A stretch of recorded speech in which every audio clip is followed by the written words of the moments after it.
This is palitaw. So, what do you call this? Puto in the Philippines. So, this is very soft with the kinayod na buko or nyog. So, ano nga to?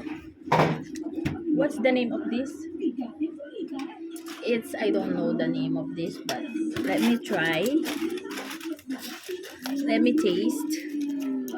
What is this? I haven't tried this, but I think it's yummy.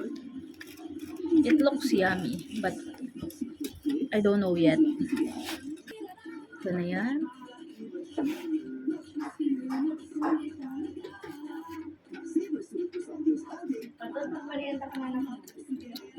Yummy. It's like kamoting kahoy.